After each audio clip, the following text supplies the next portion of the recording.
রাজধানীর CNG filling স্টেশনগুলোতে gas সরবরাহ কিছুটা বাড়লেও এখনও পর্যন্ত গ্যাস পাচ্ছেন না গ্রাহকরা। কিছু ফিলিং স্টেশনে গাড়ির চাপ থাকলেও আগের মতো বাড়তি সময় লাগছে না চালকদের। এই বিষয়গুলো নিয়ে আরও বিস্তারিত জানাতে মহাখালী থেকে যুক্ত হচ্ছেন সহকর্মী ফাহিম ইউসুফ, যেহেতু তিনি পর্যবেক্ষণ করছেন ফিলিং স্টেশনগুলো। ফাহিম, যদি একটু জানাতেন গত 2-3 সপ্তাহের যে পরিস্থিতি এবং গতকাল এবং আজকের পরিস্থিতি, কোনো ধরনের পার্থক্য দেখতে পাচ্ছেন কিনা? কিছুটা কি গ্যাসের যে প্রেশার বলা হয় সেটা কি বেড়েছে কিনা? গেল 20 দিন ধরে যে সংকট চলছে দেশ জুড়ে, এই গ্যাসের সংকটে অনেকটাই কিন্তু সরবরাহ বৃদ্ধির ফলে সেটি অনেকটা কমে এসেছে বর্তমানে। যদি বলি যে 5 আগস্ট থেকে এই আজ পর্যন্ত 3 দিন, এই 3 দিন কিন্তু এই গ্যাস সরবরাহ কিছুটা বৃদ্ধি পেয়েছে, যার ফলে এই সংকটময় পরিস্থিতি অনেকটাই কিন্তু কেটে গেছে বলা যায়। এখন পর্যন্ত আমরা রাজধানীর যতগুলো ফিলিং স্টেশন ঘুরেছি সবগুলোতে একটি চিত্র দেখতে পেয়েছি, গাড়ির বাড়তি চাপ এখন আর নেই। এবং বেশিরভাগ ফিলিং স্টেশনে প্রয়োজনীয় যে চাপ সাধারণ সময় ছিল 200 PSI, সেই জায়গা থেকে সম্পূর্ণ পর্যাপ্ত তারা পাচ্ছেন না, তবে খুব কাছাকাছি তারা পাচ্ছেন। 180 PSI পর্যন্ত সর্বোচ্চ চাপ উঠছে কিছু কিছু স্টেশনে। তাই বলাই যায় যে গ্যাসের যে প্রয়োজনীয় গ্যাস যে সকল গাড়ি এসে নিচ্ছেন তাদের প্রয়োজনের তুলনায় কিছুটা কম নিতে হচ্ছে, তবে সেটি মোটামুটি বলা যায় যে কাজ চালানোর মতোই বর্তমানে রয়েছে। তবে অনেক গ্রাহকরা একটি বিষয় বলছেন যে 5 তারিখ থেকে এখন পর্যন্ত, আজ শুক্রবার, টানা 3 দিন বেশিরভাগ জায়গাতেই অফিস বন্ধ ছিল, যার ফলে এই ছুটির কারণে বর্তমানে এই সংকটে অনেকটা বলা যায় যে অনেক কারখানা ইতোমধ্যে বন্ধ হয়ে গেছে, যার ফলে গ্যাসের যে বাড়তি চাহিদা সেটি এখন পর্যন্ত দেখা যায়নি, যার ফলে সাধারণ মানুষ গ্যাস কিছুটা পাচ্ছে এমনটা অনেকে মনে করছেন।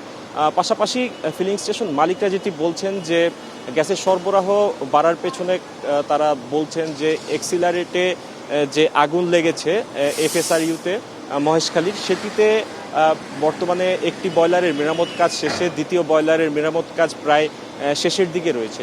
তো এজন্যই তারা বলছেন যে গ্যাসের সরবরাহ যেহেতু 5 তারিখ রাত থেকে বেড়েছে, যার কারণে বর্তমান সংকট অনেকটাই কমে এসেছে।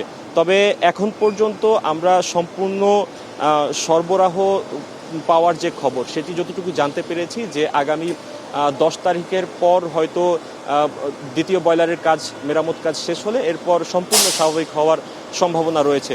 তবে আরেকটি বিষয় আমি দেখতে পেয়েছি, কিছু কিছু গ্রাহক আবার অভিযোগ করছেন, যেহেতু সিএনজি ফিলিং স্টেশন মালিক সমিতি ইতোমধ্যেই বলেছে যে যদি তাদের কমিশন বৃদ্ধি না করা হয় তারা 23 আগস্ট থেকে ধর্মঘটে নামবেন। সেই জায়গা থেকে অনেকের মধ্যে আশঙ্কা রয়েছে যে 23 আগস্টের আগে সরকার যদি গ্যাসের যে প্রতি ইউনিটের দাম সেটি যদি বৃদ্ধি করে, সেটি আসলে অনেকটা নেতিবাচক প্রভাব পড়বে, বিশেষ করে যারা প্রতিদিন যারা নিয়মিত গাড়ি চালায়, বিশেষ করে সিএনজি অটোরিকশা চালকরা এবং গাড়ি চালকরা।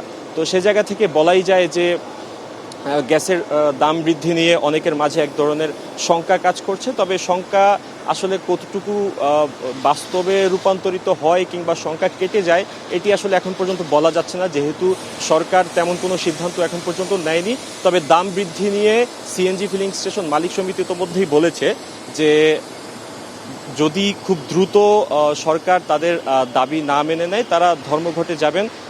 তো সেই ধর্মঘটের আগ পর্যন্ত আসলে সম্পূর্ণ কনফার্ম করা যাচ্ছে না আসলে পরিস্থিতি কোন জায়গায় গিয়ে দাঁড়ায়। তবে বর্তমানে সংকট কিছুটা কেটেছে এবং খুব দ্রুতই হয়তো সংকট সম্পূর্ণ কেটে যাবে এমনটা কিন্তু আশা করা যাচ্ছে। আরও হয়তো 2-1 দিন সময় লাগতে পারে। এই ছিল আমার কাছে সবশেষ পার্টিং। অর্থাৎ পরিস্থিতি কিছুটা শিথিলের পথে। আপনাকে ধন্যবাদ ফাহিম।